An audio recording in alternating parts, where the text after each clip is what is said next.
Hey guys, it's Vince. Today in this video, I want to discuss a product that's been out for quite some time. And actually, these always move the fastest in the beginning of the year as more and more systems are being built.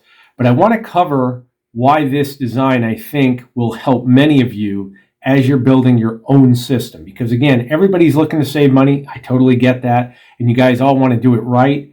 But the biggest issues you have is that you may not have all the knowledge required to work with a G540 and configure it in the setup configuration you want, where you're actually having a VFD manipulate speed for your spindle, and you want to wire in the home and limit switches. Well, what I did was I put together a complete package of graphics that are designed to be your own service diagrams. Now, why these are so important is that these will allow you to apply them to your system once you've done the wiring, but on top of that, they also have allocations for all of your wiring. Now you can see right here, GX16 panel mount port allocation, GX16 wire diagrams. We got pin 1, G540 red, pin 2 black, pin 3 ground. Now why do we have a 3-pin configuration for our switches, including our touch plate? Touch plate, guys, just to clue you in, is essentially a switch. That's all it is. The difference is that your end mill will have the contact on it. Once it makes contact with the touch plate, it completes the circuit. Therefore, it's a switch, and that's how we know that we've set our tool height. The 3rd pin is for the shield drain, and that's where using the correct cables come in. But if you're okay with sourcing the cabling, whether it be from me or another vendor, then you've got your wiring diagram as well as your port and pin allocation right here for connecting all of your switches, your touch plate. And then over here, this diagram I get asked about tons of times during the week, and that is, how do you use a single cable to manipulate speed on your VFD for your spindle and also integrate it into a G540 system? Well, this actually covers all of your connections using a 6-pin connector. You can see here the GX16 male 6-pin VFD interface connector internal wiring diagram. Lead color is represented by the label's text. And you can see how this is all set up. So once again, you would have your own cable, then you would do the soldering based on the connectors. And of course, one is going to be a female, one is going to be a male that's going to be inside of your electronics enclosure. And I'll state that again, the male panel mount will be inside the rear of your electronics enclosure.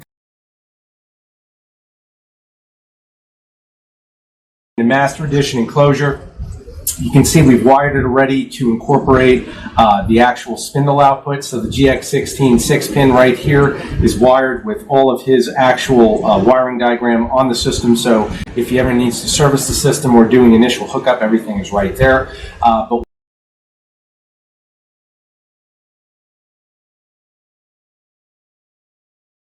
copper core conductors, you can see this is actually designed to be plugged in to his 6-pin GX16. And then on the opposite end, we have soldered and crimped the actual ferrules on to actually allow him to connect to his VFD.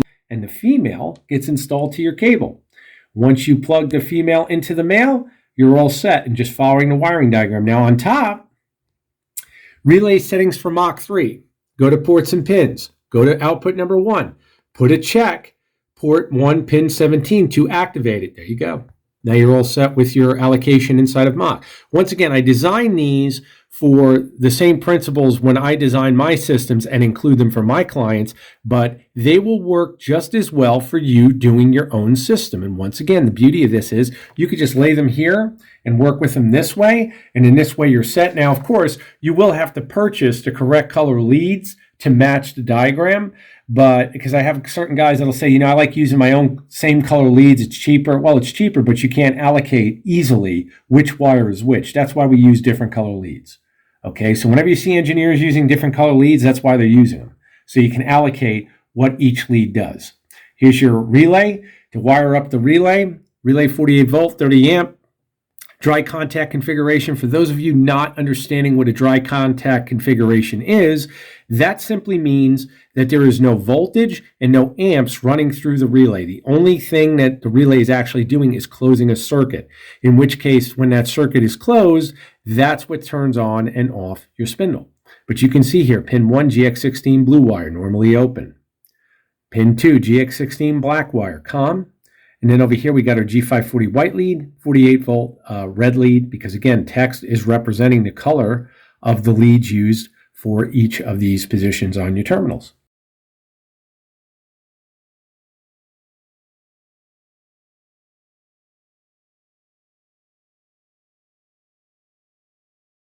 Coming into the system, you can see we just have his ground bus allocated.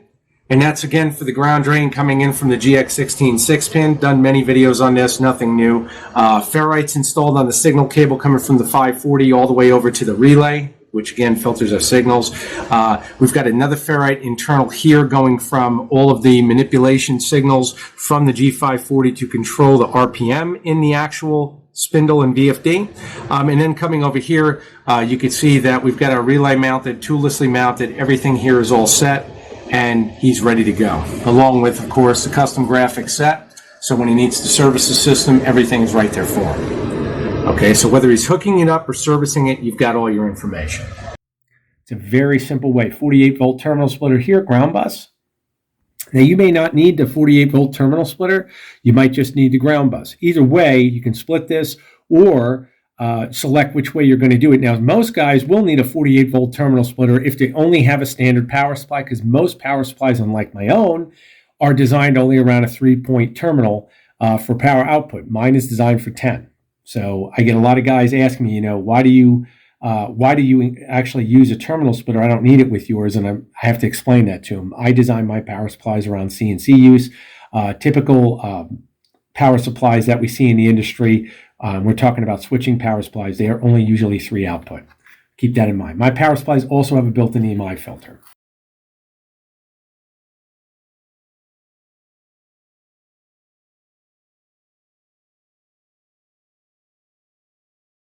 But one of the unique features we'll come in and discuss on this system is that he's getting my new Rev 2 48 volt power supply. And if you look and focus in here, and I don't know if she can see it. Can you see it okay? There you go. You can see this is not a standard power supply. Okay, my standard power supply has 3 terminals for V negative and 3 terminals as standard for V positive. This is my new Rev 2 version, which now includes a terminal block featuring 10 outputs on both V negative and V positive. Why do we do that? Because if you look over here where we only have the ground bus, we don't need a V negative terminal splitter, because now the power supply is doing that work for us. Only power supply on the market in 48 volts that features 10 outputs. Okay, not only that, but the system also features, here's one right here that I've got. Internally, it's got an integrated EMI filter that I designed.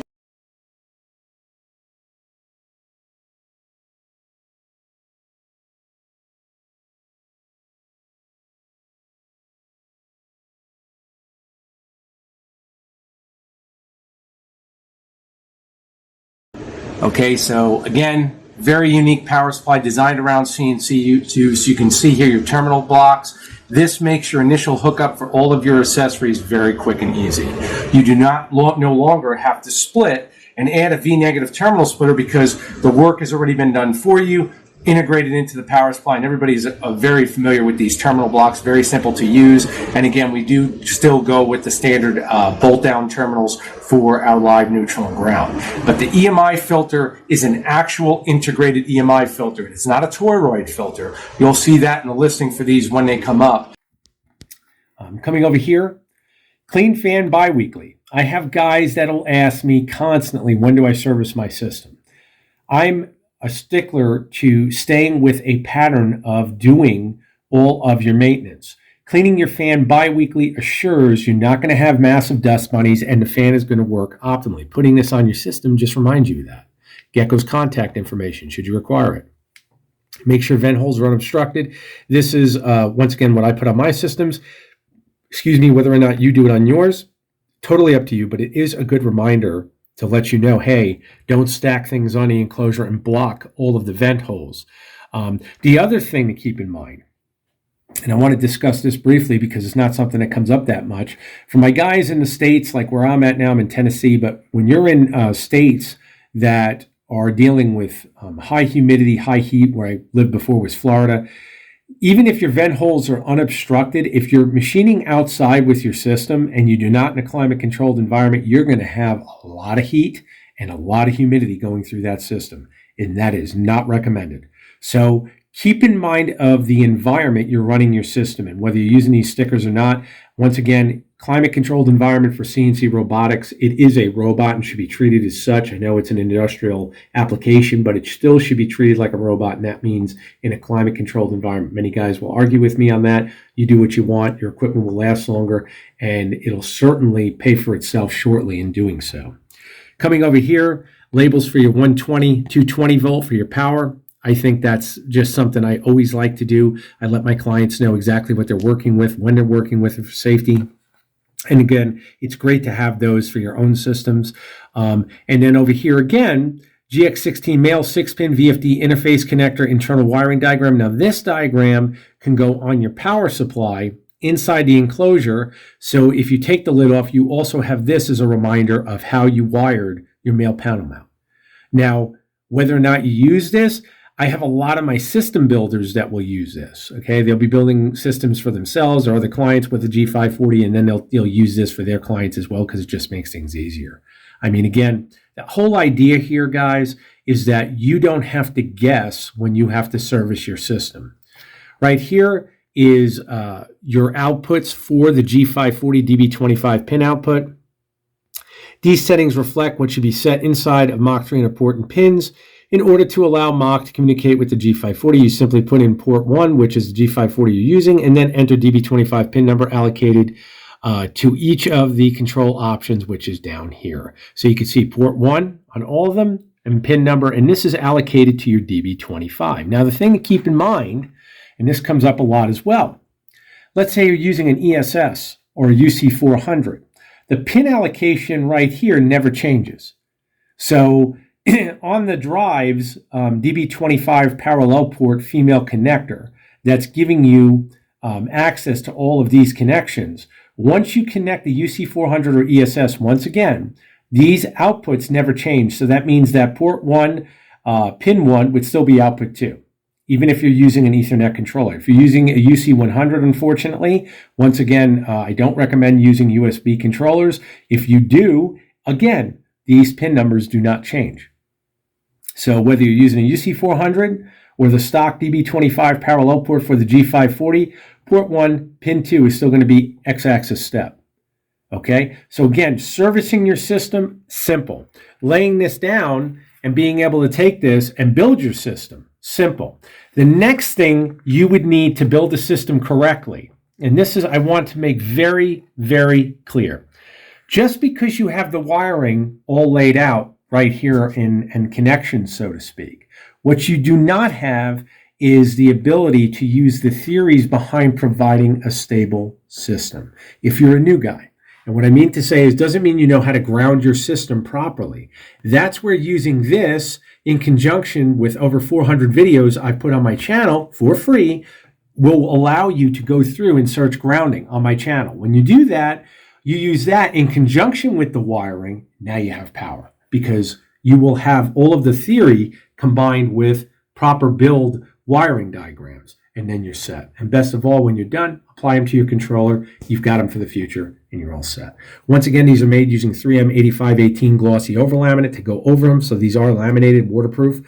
The big thing to keep in mind here, and you can see the backing is rolling up just because of the temperature, is that you want your surface immaculate clean before you apply these. And I know that sounds basic, but I recommend using an acetone. Alcohol is okay. It doesn't always remove all of the grease, but using the proper cleaner is going to assure you get the results you want.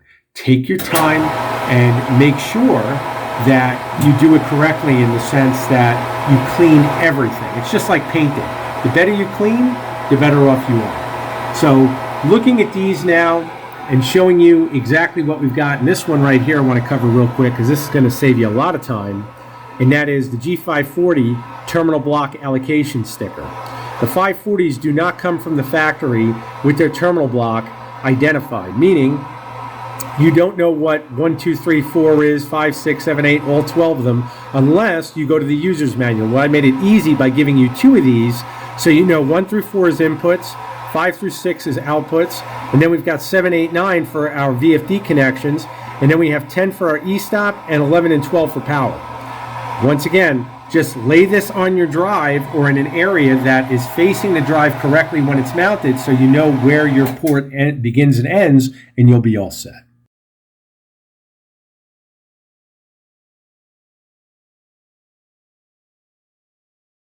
Coming to the rear of the drive, see if I can focus here.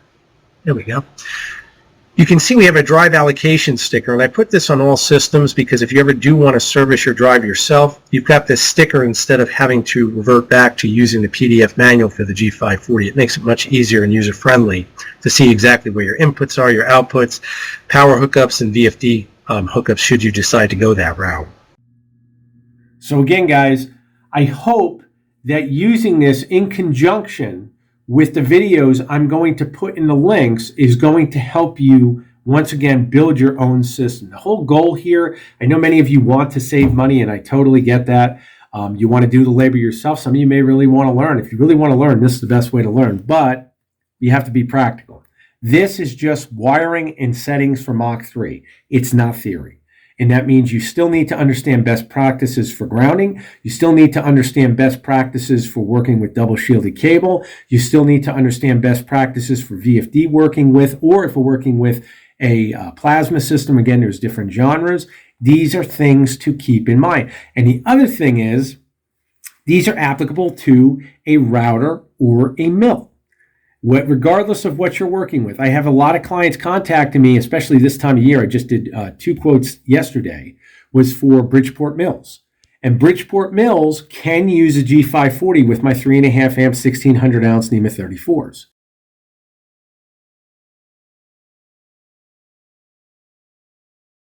This is a NEMA 34 1600 ounce inch 3.5 amp motor. It's single shaft, 14 millimeter, and this particular motor performs in speed characteristics similar to my 3 and 600 ounce motors. I'm going to show that here. Just to confirm all of the components I'm using my UC400 turnkey installation with, of course, my Physics Anonymous screen set, which I introduced to you guys last week.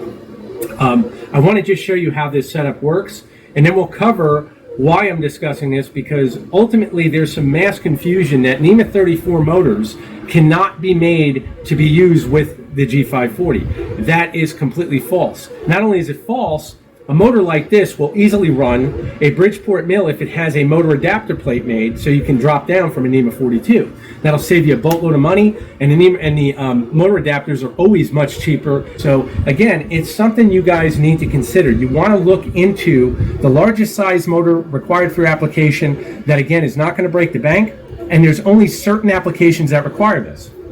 That being said, this particular installation is being used, believe it or not, to cut down tires. He is using a single axis to cut down industrial tires, but he needs it to have enough torque to do it. It's going to go from a manual process to a production process with a robot, which once again I matched a ball screw assembly with this to give him the performance he requires. So let's see how this performs. And you can see here, I've already got everything set up.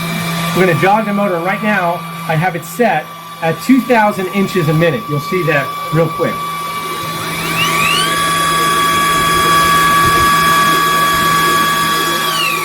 Go back. You can see the screen.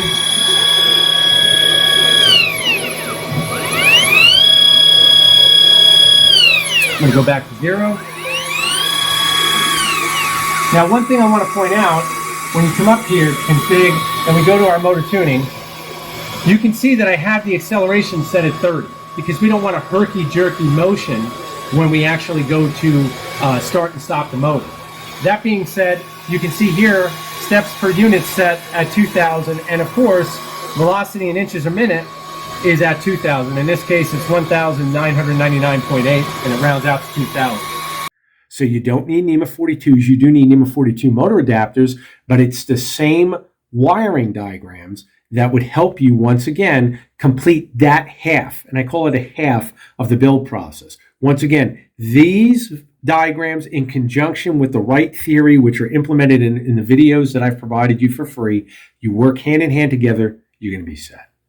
So again, price on these, I believe they're $40. Am I right? I think they're $40. 40 or 50. 40 or 50 online. I'll put the link in the description below.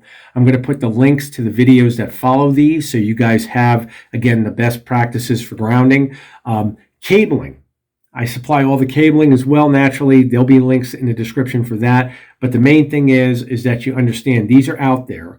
And if you're building your system for yourself, if naturally you're building a system to sell, these are definitely going to make your life a hell of a lot easier, especially with your clients. I mean, most of the questions will be answered right here. So you'll be all good with that. So again, guys, I'm still getting set up. As soon as I get everything set up with the new house, we'll be doing some more exploratory videos of the new setting. I want to show you guys some things. But I want to thank you all for your support. You guys have been wonderful. I hope we're starting out the year with a bang as far as sales. I'm definitely getting a lot of clients contacting me. So again, I thank you all for your support. I hope that this video helps. Take care.